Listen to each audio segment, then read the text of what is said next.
our last panel of the day. By the way, special thanks to the folks at BGD for all their hard work in putting this conference together. And like I said, we try to end on a lighter, happier, sort of fun note. So we're mixing politics and sports. So this ought to be interesting. And the panel is, our issue is, should athletes stick to sports? Our guests, immediately on my left, are Gregg Doyel, columnist for the Indianapolis Star, Stephan Holder, reporter for the Indianapolis Star, Brandon Smith, bureau chief for Indiana Public Broadcasting, and Lesley Weidenbener, managing editor of the Indianapolis Business Journal.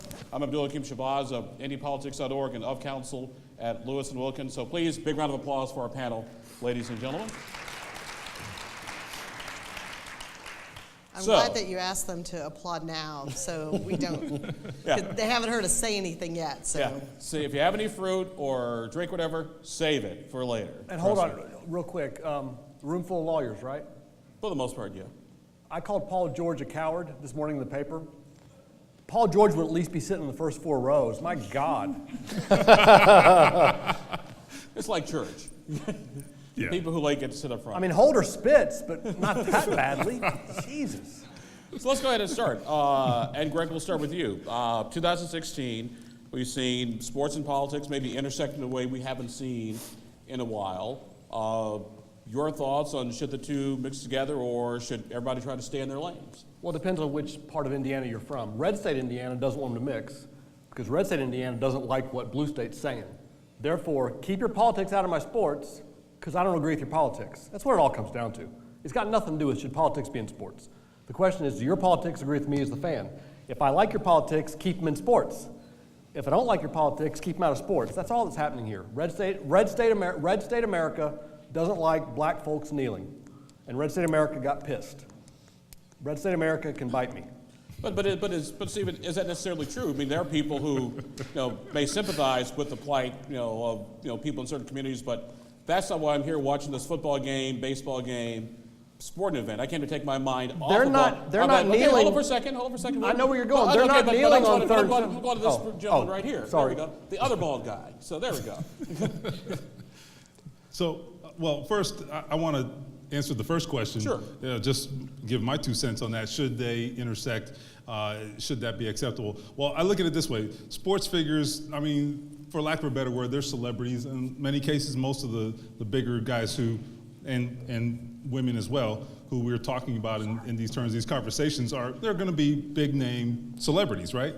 And one thing we know about our celebrities in this country is we want to know everything about them. Okay, you go through the supermarket checkout counter and the magazines are all there and they've got who's dating who and who's living where, and look at their 14-bedroom house. I don't have one of those. But my point is, we want to know everything about them. We want to follow them on Instagram and social media, right? And see all their pictures, and where are the baby pictures of where's the prince and princess baby pictures, right? So we want to know everything about celebrities. Well, their politics are part of who they are. And so if I just personally, I think if we want to know and seek to know those other things about them, then that's just another part of them. And if you tend to disagree with it, then that's a you problem, not their problem. So that's how I feel about it.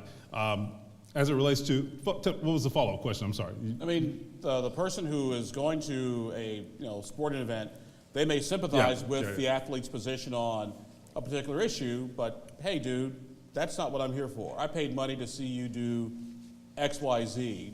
Save it on your own time. Well, look, I do understand that view, and I get that. I actually accept that to some extent. What I would also say, though, at the same time is, I just don't think, let's take kneeling, for example. Whether you agree with it or disagree with it, it's a 10, 20, 30-second portion of a 3.5-hour football game. And if it troubles you so much that it impacts the rest of that 3.5 hours, then I don't quite understand that. It's a 0-second portion of a 3-hour football game. They're not kneeling on 3rd and 8 from the 24. They're still doing what you're paying to see. They're kneeling 10 minutes what you're paying before admission to kickoff. see, is what I'm saying. I get that it does make people uncomfortable. I understand that. I mean, I'm a first-generation American, and yet I have 3 uncles who were not born in this country, who served in the United States military as just green card holders, and now became citizens later. So I mean, look, the military is in my family too, even though none of those none of that generation of my family was even born here, but I still at the same time accept and sympathize and support a lot of what those players are trying to get accomplished. So I just think that we can, as adults, can understand and separate the two things and say, look, I'm paying for a football game, I'm still getting that football game. Brandon, you cover politics predominantly at the legislature, but the federal issues pop up from time to time. How do you tackle it as a political reporter, political journalist, having when the sports world starts to creep into the politics world? The perfect example, when Mike Pence gets up and walks out of a Colts game. Well, I mean, he made it as much about politics in that moment as athletes made it about sports. But I mean, the funny thing to me is, well, keep your politics out of my sports. I wasn't here then, but I'm pretty sure the Lucas Oil Stadium was debated pretty heavily at the state legislature, and in the last few years, there's been a debate about a soccer stadium here in Indianapolis. That's sports and politics. The reverse can't be true. Like, the two have intermingled for a long time, and I don't mean like the last couple of years. I mean decades and decades and decades. So to suggest that keep your politics out of my sports, I think Gregg had it right from the beginning, which is, and on both sides, if Blue State America doesn't like what one athlete says about something, well, it's an athlete, he shouldn't be talking about that. And vice versa is true. You only want them to keep the politics out of your sports when you don't agree with the politics. Yeah, it's something you don't want to think about. I totally agree. Politics and sports have been intermingled for decades and decades. The entire reason that the national anthem is played at sports events is because the people who ran sports leagues and own sports teams are conservatives who are trying to appeal to a base of people who appreciate that. There was a pro-war effort that led in the first place to the national anthem being a part of these sporting events to begin with. You don't find that same kind of thing happening in a lot of other countries. So the idea that protesting the national anthem is some new kind of way to use sports doesn't make any sense, because the inclusion of the national anthem itself is a form of politics. Well, let me ask you, Leslie, then, as a managing editor of the IBJ, how do you make the editorial decision whether something is pure politics or pure sports, or do you just let the story go where it does? Nothing is pure politics. Nothing is pure politics. Nothing is pure sport. There is nothing. I mean, this room, everybody in this room knows this better than anybody else. There's nothing that exists out there that doesn't have some political implication. I mean, you know, I was a politics reporter for 20 years before I went to IBJ. There wasn't a single topic that I didn't touch in some way, because it's just like Brandon was talking about when you talk about building the sports stadiums. I mean, you can't build anything like that without some kind of public support. So all of these things are completely intermingled. Same thing with, you know, working at the Business Journal. I mean, there's not a single thing that happens that doesn't touch on business in some way, which is why we sort of cover a little bit of everything. But and so, you know, just like sports owners, just like franchise owners or league owners certainly have every right to use their organizations to achieve their political gain, the athletes have all the same rights. Now, as employees, there's a different relationship there in terms of what they can and can't do, keep their job. And certainly as an athlete, a tremendous amount of your wealth and your pay comes from your ability to sell things and to represent things in commercials, and you don't have a right for everybody to agree with you. You don't have a right for people to decide that they're going to continue to buy your product that you're endorsing, even if you piss them off somehow by going down a different political path. But you certainly have the right to say what you think. I just want to add one thing. I think you make a great point when you talk about the historical aspect. I think sports and other arenas have intersected, obviously, for a very long time, as she said. And if you think about some of those instances in the past, you think about Jackie Robinson, for example, right? And some of the things that came out of those intersections. Or even Jesse Owens in 1936. Absolutely, absolutely. I think about Muhammad Ali, who at the time was seen by some in America, seen in much the same way that Colin Kaepernick is viewed right now by a lot of people. And I'm not putting them on even footing, certainly. But what I am saying is that 20 years from now, maybe what Colin Kaepernick is doing now might be viewed totally different. And I think we've seen the NFL now step up with multi-million-dollar commitments to social justice efforts and organizations that would never have happened without Colin Kaepernick's efforts. So I think good can come out of that intersection. Y'all missed it before their microphones got turned on. There was starting to be a Muhammad Ali debate, so there may be another one. So let me ask you, and Greg, let me start with you. Obviously, athletes, sports folks have the same First Amendment rights as the rest of us do, but why should their opinions matter or be valued any more than, for example, anybody else in this room? Shouldn't. They are. They shouldn't, but if you're a kid or a person or whatever, and let me back up, the hell with that. The reason people don't like what the NFL players are doing is they're scared of it. We too often confuse dislike with fear. Red State America is afraid of what's happening, and they're lashing out. They're scared. That's what's happening. Because they care a great deal what mainly black NFL players are doing, because they see how the society is reacting to it. A lot of society says, yeah, you know what, you're right, there are problems in this country, haven't been fixed yet. Red State America, so pipe down over there. So anyway, there's no rule that says that they've got to care about what athletes think. I guess It's not that what they think matters more than what anybody in this room or anybody on the street thinks, but they have a platform on which to resonate those voices. So what Colin Kaepernick believes is shared by many in his community, by many people in many communities across this country, but nobody's asking the guy on the street what they think. They are asking Colin Kaepernick because he has the visibility, because he has the platform. So it's not that they matter more, it's that they have a platform with which to speak. Does that, Stephen, that platform make I don't want to make this a Colin Kaepernick necessarily discussion, but a Colin Kaepernick type discussion, just because they said it, any more valuable than somebody who's, say, maybe a neighborhood activist who lives and breathes and sees this stuff every day? No, I don't know if it's more valuable only because it's heard by more in the public, I think. They have, as you said, the platform. I think that's really the only difference. I think, you look at some of the work that people in this community are doing that frankly doesn't get notoriety is the wrong word, but doesn't get publicized the way it maybe should, commensurate with its importance, right?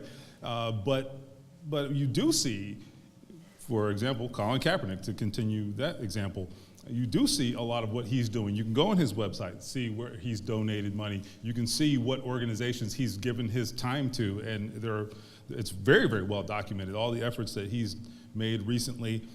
And if I was out there in the street doing the exact same thing, most of America would have no clue about that, because I'm me, and he's him, and he's the name people know. So yeah, I think in that regard, yeah, it is more valuable. I went to one of the Coffee with a Cop, I should say, events earlier this year, and the Indianapolis Colts decided to get involved in that this year as part of, they said, look, we're not just gonna take a knee, we wanna do more. And I thought that was really important because they put more actions behind the initial action of taking a knee. So what they did in terms of sparking those conversations at a donut shop maybe doesn't seem like it goes a long way, but there were people in the community who were really surprised to hear that, we do have a lot in common, and those people would never have had those conversations with maybe, anyone else who comes from those same neighborhoods. So it's interesting because nobody ever questions whether it matters what an athlete thinks when they go out and read to kids, or when they go out and say reading matters, or when they go out and say we should raise money for cancer research, or when they go out and say, that I don't know, I can't even think of another good example, but nobody ever, when they say something that people agree with, nobody ever says, well,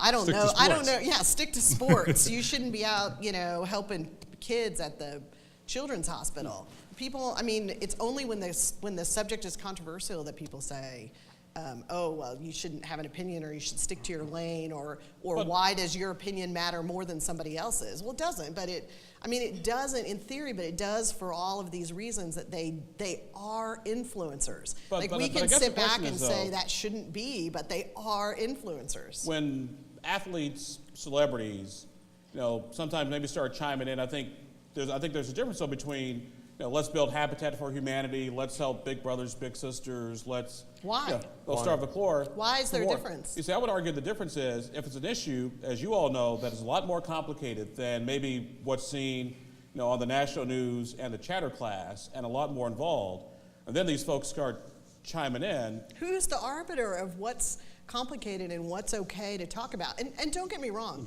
I think people who have stopped going to NFL games or stopped watching or don't want to buy Papa John's pizza, I don't know, or whatever. Well, there are lots of because reasons not to buy Papa John's pizza. But I mean, I think taste, anybody, of course, being one of them. Anybody who's pissed off about what Colin Kaepernick did, they have every right to be pissed off. They have every right not to buy a jersey. They have every right not to go to a game. There is nothing wrong with people deciding that they're going to spend their money or spend their time or whatever based on their beliefs. I mean, that is absolutely fine, but just in the same way. I mean, it applies to everybody. Colin Kaepernick and all these other players. It's not like it's just him. He may have started it, but lots of people have participated. So just like they have the right to express their views, everybody else has the right to express their views by not going to a game. And I want to pivot just a little bit, because this brings us into sort of our next area, which is the impact of social media on a lot of these debates and a lot of these discussions. Before, I go back to the athletes, I want to say it was 1968 to the Black Fist Power Salute. The only place you would have probably saw it was in the AP photo in the newspaper that day. Now with Facebook, Twitter, Instagram, hell, Pinterest for that matter, people are posting, people are commenting, people are chatting. Does that, and Greg, let me start with you, as a columnist, does it help? Does it hurt the discussion? Does it just become sort of a chattering class? What does it do, if we are trying to, address these bigger issues that these athletes and entertainers are trying to bring forward, that everybody and his mother with an opposable thumb can comment? Well, it helps up to the point that it hurts, but everything on social media goes too far. And it brings out the people. The problem with social media is the people that don't have that opposable thumb. Those are the ones you hear mostly from. Like the Neanderthals among us are the ones that just make all this crazy noise. But, social media is kind of like a big gust of oxygen wind. It takes a little bitty fire and just sprays it all over the place and makes it much bigger and much worse than it is. But once it gets out of control, everybody's dug in. No one's ever going to take a step back and say, I didn't quite mean it like this. No, you're on this side of the line, you're on this side of the line, and therefore my side of the line is right and yours is wrong, and now we're going to scream at each other for whatever the issue is. Now we're going to spend the next 30 days just screaming on Twitter. It's ridiculous. There tends to be no middle ground on social media, and if you've ever had one of these discussions on, in your Facebook comments, right? That never happens with me. No, exactly. So, I remember posting things on my my Facebook page, my Indy Star stories about, the Mike Pence situation, which we had to write about, right? We were at the game, covering the game. That's a big, major story. And people are like, why are you talking about politics? Like, he's the vice president, man. It's like, it's all over every cable news channel. Why would we not cover it? And then it just sort of devolves into this, this argument where people just throwing things back and forth. And all I did was post a story, right? I didn't take a side. I didn't do anything, I have personal feelings about it. I didn't express them. And so, social media makes things really complicated. Everyone up here is in media, and I think we can all attest to the fact that whether it's politics or any subject that elicits opinions from people, you have to really sort through the social media reaction and figure out, is that just a social media reaction, or is that how everybody really feels? Because I don't think that's always the same thing. So I don't know if that helps. Right. And social media, like most things, is a double-edged sword. You see maybe less in this country than in some other countries, the transformational effect it can have in sometimes toppling regimes, as we've seen particularly in Northern Africa. But at the same time, in this country, you see the divisiveness that it sort of engenders. And it's not, we act like, I think sometimes people feel like, it's almost as bad now as it's ever been in this country in terms of the polarization and all that. And there's some truth to that, there's some documented truth to that, but also I think it feels that way because prior to social media, I didn't know what somebody in San Francisco or Mobile, Alabama, or Miami, Florida, was thinking about a random subject. Or even some of your friends. Or even some of my friends, or family members, particularly. I had no idea what any of those people thought about every single subject in the world, and now that you do, it feels like, oh, well, we're way more polarized. We just didn't know it. How does that social media, Leslie, play into what should folks do? Because we're always, with our stories that we write, columns that are done, we're tweeting, posted out hashtag XYZ. Does that help? Does it hinder? Or does just basically it's just the way of the world? Well, it is the way of the world. I mean, I think, the truth is social media is different for everybody. I mean, individuals treat social media differently. The media, different media organizations treat it differently. Different reporters treat it differently. And so, I think it really just depends.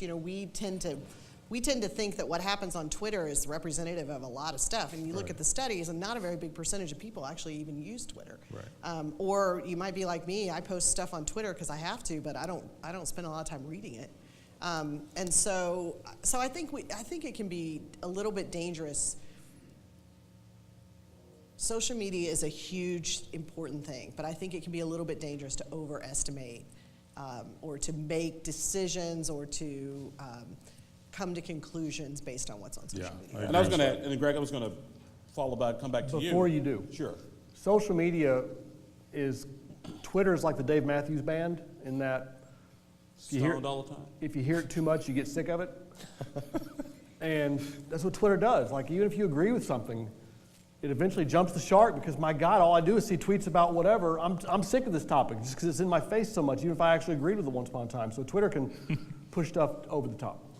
Has social media also, to a certain degree, Still my question, right? yeah, so your question, exacerbated things that at the end of the day aren't really all that much of a big deal? For example, you may hear about some little league and team in Boulder, Colorado, that somebody did something that at the end of the day didn't really all that matter to the folks at that little league game, but for some strange reason it's gone viral and spread wildly out of control, and now you have to take resources of what you're writing about in Indianapolis or Indiana, and because your Boston editors say, hey, why don't you go see if we got anything like that, what happened in Colorado, happening here? How do you deal with that? Well, in a way, yeah, because what social media does also, and it's mostly negative. I really don't like it very much, but it's part of the way of the business. But what it does is it gives people, now I'll rip Blue State America, it gives Blue State America a chance to show everybody how righteous we are and how sensitive we are and how offended we are. And so something in Colorado that's maybe not that big a deal, wait a minute, some people go around looking for reasons to get pissed off, and there's a reason, let me show the world how sensitive I am. And then it whips up into a fire, and anyway, Twitter's like an echo chamber where you think something's a big deal, and it's just really not.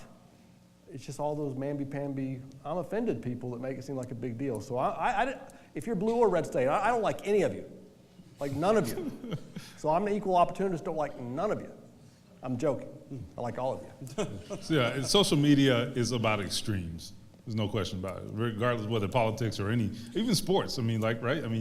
You either hate this player or he's the greatest and he should be in the Hall of Fame. And there's no middle ground. Do you think that's true, or do you think that's all we notice? No, yeah, it is. I'm saying in social media. I'm just saying even on social media. I don't know. I think it's possible that it's just like everything else. When somebody is kind of moderate, or you just it's easy to kind of skim over that. I feel like I've always used this term, I didn't invent it, the vocal minority. And I feel like those are the people who speak up. And, yeah. I don't ever get emails saying, I thought that was a very even-keeled story. That's true. That was really thoughtful of you. Well, it literally goes to something I talk about with my wife when we're looking up maybe a new restaurant that we want to try. She'll look up sometimes reviews of it, or even if it's an apartment complex or something. It's like, if you took the time to go online, you're probably really, really pissed off. So you're not going to find it was okay, probably a little more expensive. You don't see a lot of that. Yeah. It's one extreme or the other. So you have to take everything you read online, no matter whether it's social media or whatever, with a huge grain of salt. Think about who decided that they felt that they really needed the world to know their feelings on whatever it is. And think about where that person is coming from and why they're doing that. And then you can try to interpret what they said. Leslie, like I said, once again, as somebody oversees a news organization, you're always kind of monitoring and keeping tabs on stuff. Have you folks ever kind of got, for lack of a better term, sucked into that thing that happened 2,000 miles away, but everyone wants to know, is that going to be a problem here? So we were just laughing about, Brandon covered up his mic to say this, so I'm going to tattle on him. It's fine.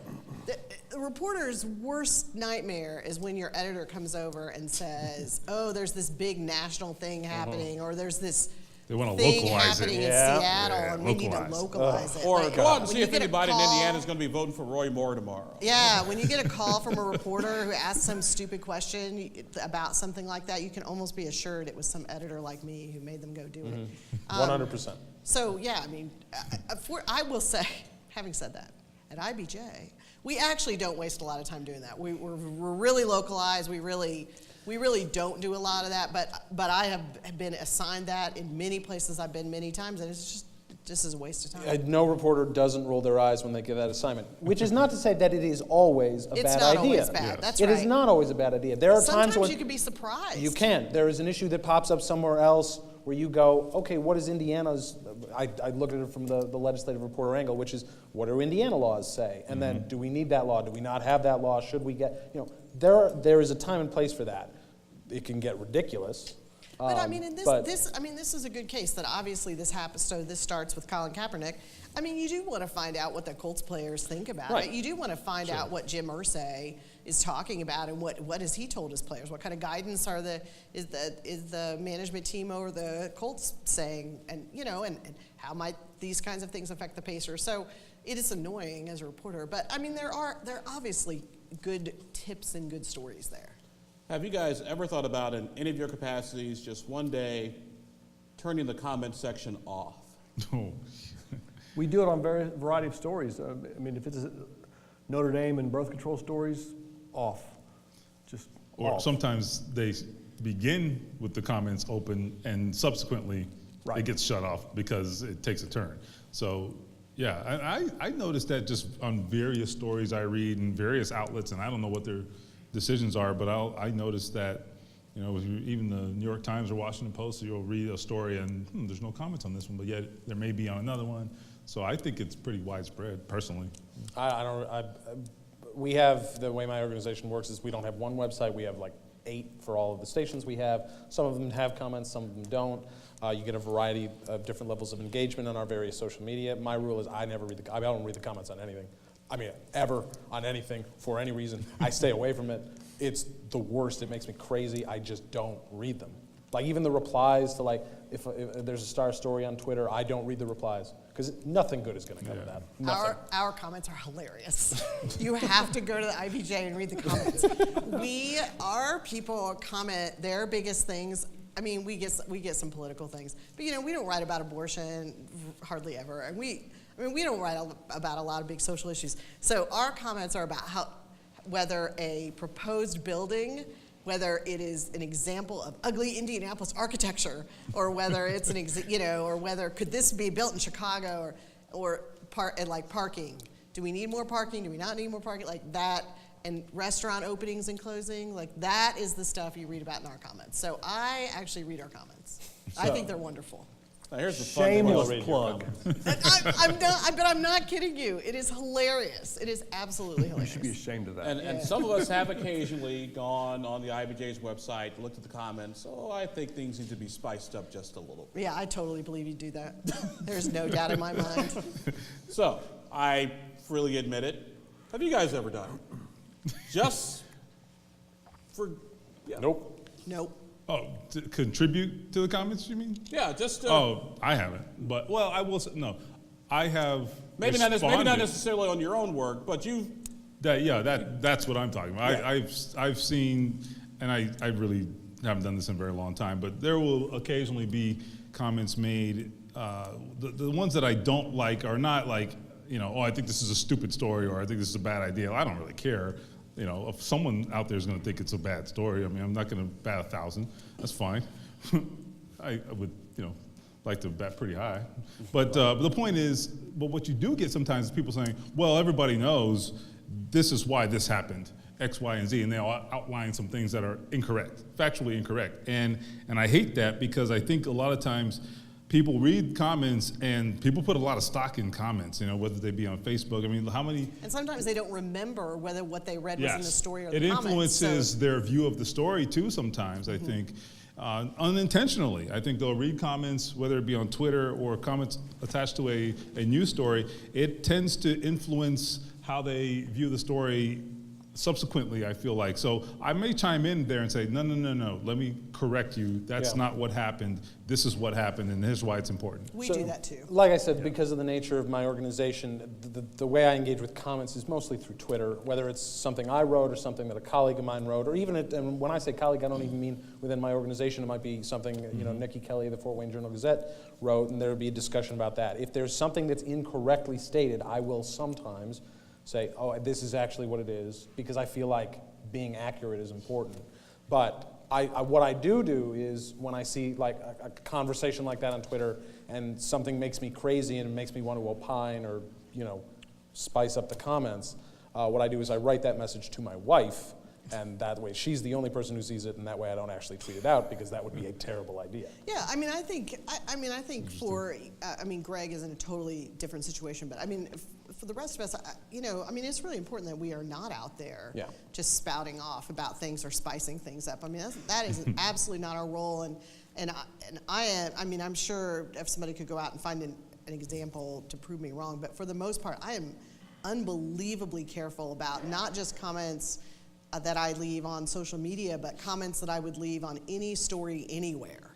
I mean, I don't want anybody to be able to come back later and say, look what you said about X. Like, my opinion, it's not that I'm not opinionated, but it's saved for, the actual in-person conversation with somebody. And I even do that with, not even responses, but like actual original tweets, where there will be an occasion where I will send a potential tweet to two of my colleagues, one who's more cautious and one who is less cautious. And if I feel like I get a balanced reaction from both of them, then I will go ahead and tweet that thing. If not, if both of them say yes or both of them say that sort of thing, like I will use them as sort of a sounding board for, is this going a little too far in one direction kind of thing. And I use my colleagues to help sort of moderate what I tweet on Twitter, because we do have to be careful, especially a political reporter. I don't know if this is relevant to the conversation. I just have to say this. It's amazing what people will say with their name attached to it. It's like, right? I mean, like during the NFL protests, Gregg obviously is a columnist, so he can write with some flair and opinion. But even myself, writing just what the players were saying, which is not my opinion, but theirs, wow. The emails were amazing, okay? And I mean, it's like, wow, you sent this from your employer's email address. Like, you're really stupid. Like, you know what I mean? Like, Actually, you are an idiot. If you really want to have fun with them, reply back and point out all their grammatical errors. Oh, I've done that. Just to really do it. I've actually been known to, I'm sure you've done this, I've actually been known to screenshot a couple. I'll take the address off. I won't crush them. I won't get them fired, but I'll screenshot the content of an email and just tweet it and just say, here, shared without comment, and people just have a blast with that. They do my work for me. So let me ask you, Gregg, how do you deal with like I said, you're in the sports world, me, Leslie, and Brandon more in the political world, deal with the agitated player, the agitated owner who takes issue with what you've written, tweeted, posted? I get in their face and say, you got a problem? Because the last thing, first of all, they're all so scared. And we all love Reggie Wayne, but let me tell you my Reggie Wayne story. I wrote something Reggie Wayne didn't like. He told everybody he didn't like it, grumbled to everybody. I walked up to him when I heard about it. Hey, Reggie, I heard you got a problem with whatever. No, I'm okay. And he walked off. Same thing happened with Robert Mathis. So when you write something that people are upset about, like I'm going to go to Paul George's locker today, just so he can knock my head off if he wants to. But he won't. He won't even make eye contact with me. He won't even make eye contact with me. These guys are, and I love Robert Mathis, by the way, but these guys are so big and powerful most of the time that they just don't know what to do when someone like me says, here I am. They don't know what, you're not supposed to be here. They don't get it very often. You're not supposed to be here, but I am here, so now what? They're scared. Yeah, I mean, I had a similar Reggie Wayne story, and I think, and me and Reggie have a great relationship now. I can call Reggie anytime, day, night. Reggie takes my call. I can't. No. Gregg's an acquired taste for some guys. It's all right. We love you. He's not even offended by that, actually. No. So, but we were at a game in Dallas once, and I can't even remember what happened. It had nothing to do with the game. I asked.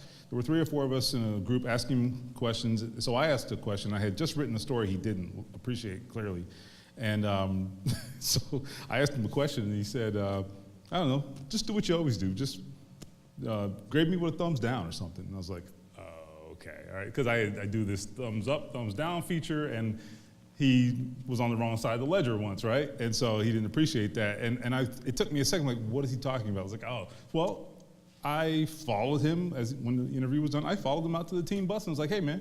I said, look, I got to work here and you got to work here. And I said, we got to coexist. So we got to make this work. And actually, I think that helped pave the way to us working it out. So you got to, I don't just go away. You can't go away with your tail between your legs. You got to, hey, let's clear the air. What's going on here? That's my approach. Brandon, how do you deal with that? Like I said, sports and politics are the same, but they're different. Yeah, no, they are very similar in a lot of ways. Mm-hmm. The first thing I do if somebody bitches to me about a story that I wrote, I check the story. I go back and read it again just to make sure. If I made a mistake, then I'll own up to that. But as long as I feel confident in what I wrote, then I always think, particularly because, like you just said, I got to work here, you got to work here. It's not in my best interest to alienate them, but it's also not in my best interest to suck up to them. Like, I'll hear you out. I might debate you a little bit. But if you're still pissed off, that's really not my problem. That's your problem. I think most people just want to be heard. Yeah.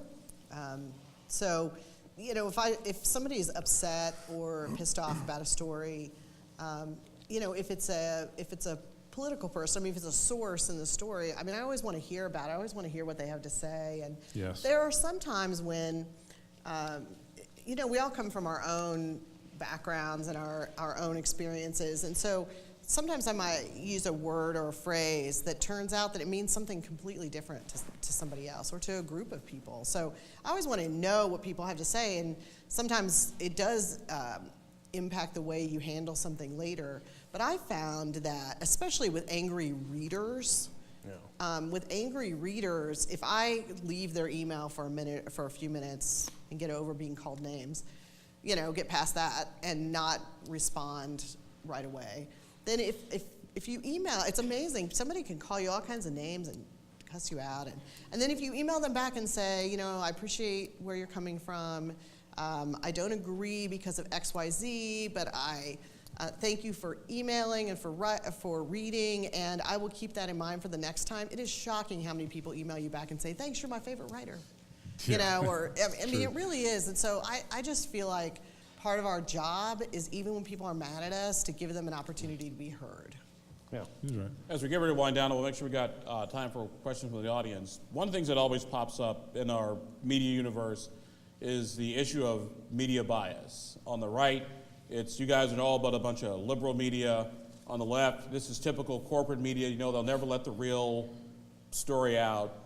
So just working our way back, Leslie, how do you deal, with that bias issue? Because at the end of the day, we're all human beings. We're all biased. Yeah, I think that's the most important thing to remember for me to remember is that my biases, and I have them, have far less to do with right and left and far more to do with what my personal experiences were, what kind of place I grew up in, what kind of schools I went to, all of those things. And you have to just constantly keep in mind that you're coming from a specific frame of reference, and you also have to remember that readers are coming from their own frames of reference. So they are never going to interpret everything I write in the same way that I wrote it. It just won't happen that way.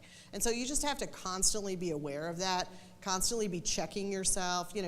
Brandon, you talked about having people review your tweets. I think I try to ask people from different perspectives what they thought of different stories, especially when I was a columnist, trying to ask people what they thought of different columns. And you just have to constantly be aware of it. And you also have to not be you have to be confident to be able to do the job, but you have to not be so sure of yourself that you're not willing to listen to people who might be able to educate you a little bit on that maybe you're not coming across the way you intended to. This is, I like to draw a line between bias and personal belief. If you are expecting reporters not to have opinions about whatever they're writing about, you are going to be disappointed. But reporters also have the training, whether it's in school or on the job or both, to keep their personal, I have an opinion about almost everything I write about because I learn about it and I'm a human being and have an opinion. But I've also been trained, and I know because I'm still paying for that training, I've been trained to keep that out of my story. That's the differentiation here. I'm not biased. I have opinions. I do not share them with anybody outside of my circle of friends and family. But I also know how to keep that out of my story and write a fair, objective story. Yeah, along the same lines, that was the point I was going to make. I saw a conversation today on Twitter, and I don't know the details of the story that intimately. I guess there's some issues today about some people involved and some investigators involved in the Mueller investigation and their personal opinions that they were expressed via text. Well, if you saw my text about some of the people who I've covered over the years, I mean, if I had said those things publicly, I'd be fired, okay? Like, I have covered many, many people who I have no use for, who I probably would say I almost hate them, right? And it was probably mutual, that's fine. But my point is, the reader never knew that.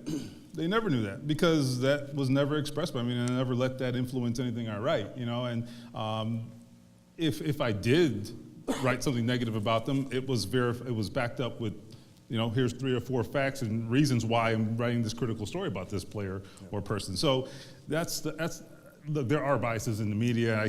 We all see them from time to time, but I don't think they're as widespread as people want to believe because of that training that Brandon just talked about. That is, if you're a good journalist, you have that. Yeah. We're biased and we're not fooling anybody. They know, and most of them don't like it in this state, but that's the way it goes. But we are biased. And it reflects in our headlines, it reflects in the words we choose to use. I think I know, in my business, we all think we're so smart, and we're just not. And they know. Y'all know, we're not that smart, and we're not fooling anybody, but my job is different than theirs, obviously. They're trying to write straight, and I'm not writing straight. So whatever I do, what I do when I'm writing something divisive is I basically just take all my clothes off and say, here I am, this is why. Like, here's why I write what I'm writing. Like, here's why. You can hate what I'm writing, but can you hate the reason why I'm doing it? So that's my defense, is to be super honest. So let me ask you two gentlemen, particularly since you're both the same newspaper, how do you let or distinguish from the audience to know this is news, this is opinion? Because 9 out of 10 times, as somebody who writes for the Star on occasion, you news people are all the same, blah, blah, blah. I can't believe you had that biased opinion. Well, the very nature of an opinion is biased. But Yeah. once again, we don't spend enough money on education in this state, but there's another example. There you go. But how do you draw the line between... Issue. Yeah, I've always felt like, all right, Gregg's, if you open up the newspaper or if you look at it online, Gregg's going to be denoted as a columnist, right? And the problem is, as you said, I don't think a lot of people understand the difference. They see me and him, and they just know we write for the Star. And I think smart people know, and I think a lot more people than we realize probably do know. But there are a lot of people who don't make a distinction, and so it gets complicated. And I think people do struggle with that. And I don't know what the answer is, but people do struggle with that. And look, every good journalistic outlet has opinion in it, right? I mean, it's just a function of what we've done historically as an industry. So that's not going to change, nor should it change. In fact, the other problem we're having, I think, is that people now expect everything to be opinion driven, because when they turn on TV and watch cable news, for example, all they get is opinion, because everything's it's funny, I'm going to say this, everything is a panel, right? And No, that is absolutely it's true. They don't ever get, they give you the fact on. for like 2 seconds and like, hey, this happened today, and now let's go to our panel. It's like, yeah, but tell me more. It's easy to pick on TV because we're generally, I think everybody appears on TV. But specifically cable news. But we're not basically TV people, so it's really easy. But it is true that when you turn on the cable news, there is so little distinction between, I mean, I'm a very educated person about the media, and I sometimes can't tell whether something is supposed to have been opinion or supposed to have been straight news. And it makes me realize that we need to do so much of a better job in our news organizations of making sure that people know when we're at least trying to be straight, you know, and when we're trying to be opinionated. And we don't do a good job. You know, it strikes me that even in popular entertainment, if somebody took a media studies class in college, it's laughed at. It's like, oh, you took that class, you must have been looking for a gimme. We could use, everybody in society could use a little more media studies in their curriculum. Well, I mean, as long as we all followed the rules. I mean, you No, could, that's you could true, teach people a bunch That's of true, stuff, too. but I No, mean, we that's still true. have to be consistent. I'm not sure we are. And our younger generation is going to be completely lost because, all right, so I have an 18-year-old son. He's a freshman in college.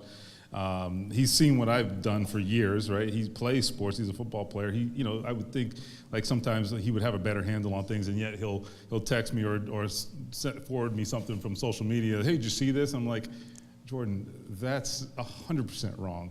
Or it'll be a discussion. Something from Colin Cowherd. He's like, did you see what Colin Cowherd said? Like, Let me tell you this. Like he's a clown. It's your 18-year-old son. It's my 78-year-old father. Son, did you just see blah, blah, blah? Yes. I can't believe, Dad.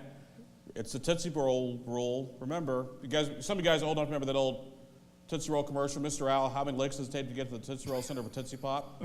That is my social media rule. If it takes more than 3 clicks, 2 or 3. 1, 2, 3, then he bites the whole Tootsie Roll. If it takes more than 3 clicks to get to the story, you need to don't send it to me.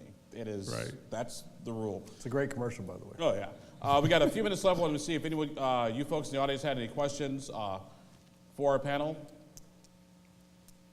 It's hard to ask questions. We've been a little all over the place. yeah. It's also the end of the day. What are we even talking about? Yeah. So I've always been interested in how local policy drives sports team success.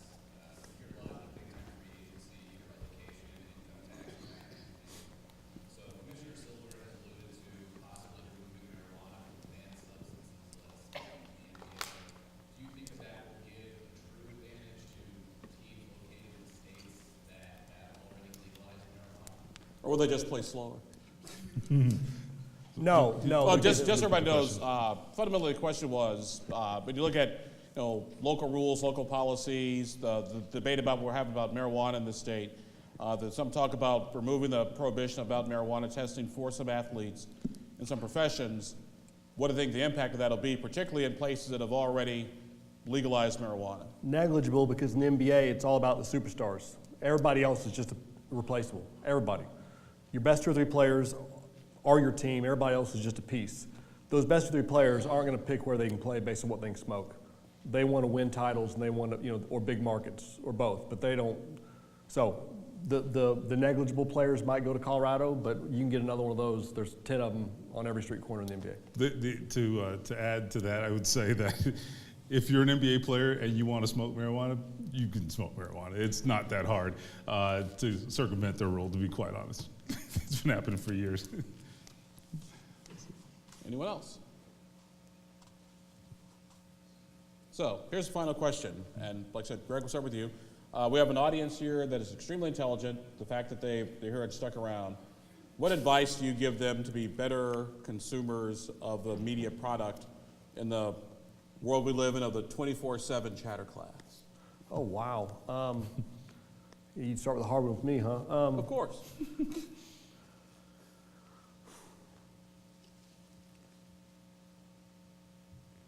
I guess where I'd go with that is try not to take stuff personally.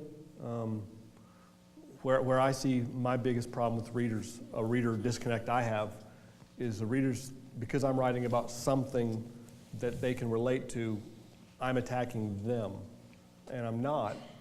Not even subconsciously am I attacking that. So but you guys are all smart enough. So my only thought, how can we improve this whole thing, is y'all can subscribe to the actual real newspaper. How about that? Instead of reading the damn thing on Facebook, how about you subscribe to the paper, please? Did you guys get that Plug. glitch fixed when I try to log in through my Facebook? We don't have any glitches, no glitches, but we have a wonderful paper product that I will deliver twice a week if you'd like. I would say, and I practice this myself, at least I try to, just whatever you read or listen to or what have you, just find the facts within that. And sometimes that's hard, okay, if it's an opinion piece.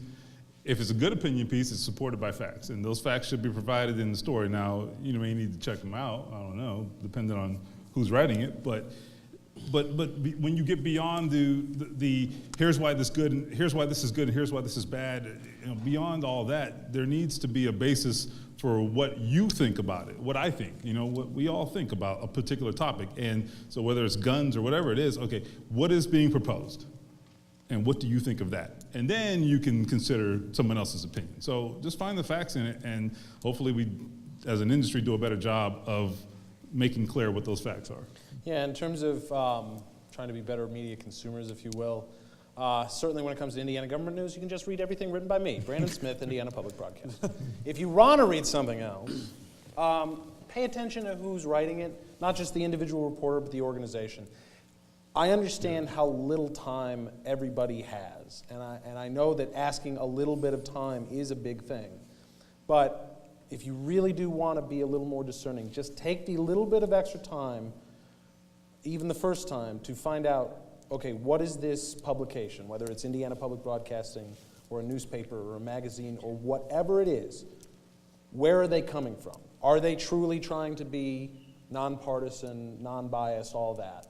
Or do they have a slant? Because it's not bad to read the ones with the slant. If you're trying to find out both sides, you just have to know. And sometimes that does take a little extra time. It takes a few extra clicks to just do a little research and figure out where are you coming from. But you got to know that. Because if you don't know that, then it gets much harder to discern what's fact and what's opinion. So I'm going to piggyback on Gregg's thoughts. I am shocked at the number of people who come to me on a regular basis to complain that they can't read the IBJ for free or they can't read the Indy Star for free. And I just want to remind people that the writers who work for me work really hard, and they are very talented, educated people, and they don't get paid a lot already. But they deserve to be paid. What distinguishes what they do from just some random tweet that somebody put up is that they are researching and working hard to try to be as fair and as honest and accurate and to try to dig up information. And they deserve, just like a lawyer deserves to be compensated for their time, or an accountant deserves to be compensated for their time, reporters deserve to be compensated for their time, and that doesn't happen if everybody wants the news for free. It's very easy with the age of the internet to believe that information is free. And it is in a lot of ways. If you want to go down to the courthouse and dig through the, a court case and just figure out which ones are relevant, then, that's absolutely free to do that. But you get what you pay for. Right. It's the difference between gas station sushi and sushi at a 5-star restaurant. And it's also... Which one are we? I don't like to give my opinion out. But if you're Rickers, I can get cold beer. Go with it. So it's also about, do you want to look through 1,000, lawsuits, or do you want to have somebody from the Indianapolis Star or the Fort Wayne Journal-Gazette do that for you and then tell you about the one that matters? Right. So I really do. It sounds like a plug, but really, paying for good journalism will serve you in the end. Yep. Yeah. I just to piggyback on that real quick. Sports especially, people get one little crumb and then they form an opinion about a player or a game or a coach, whatever. And then I'll say, hey, here's what you don't know, right? I'll give you X, Y, Z. Well, they don't want to accept what I tell them oftentimes. I'm like, well, I'm there at every single practice. I have not missed a Colts game in 5 years. I'm in the locker room after every game. I'm just saying, I know them personally, right? I actually talk to them. So it's just like no one else is positioned to do that. Doesn't make me better or smarter. It's just that I have access and I use that access to gain information. I don't have Reggie Wayne's cell phone number, so I'm going to depend on you to tell me what he's got to say. Yeah, he might be. It depends on if he's drinking his cognac at the moment. And with that, ladies and gentlemen, our guests have been Gregg Doyel, columnist in Indianapolis Star, Steve Holder, reporter for Indy Star, Brandon Smith, Indiana Public Broadcasting, and Lesley Weidenbener, the Indianapolis Business Journal. Please give them a nice big round of applause for their time today. Thank you. Thank you. Thank you. very much.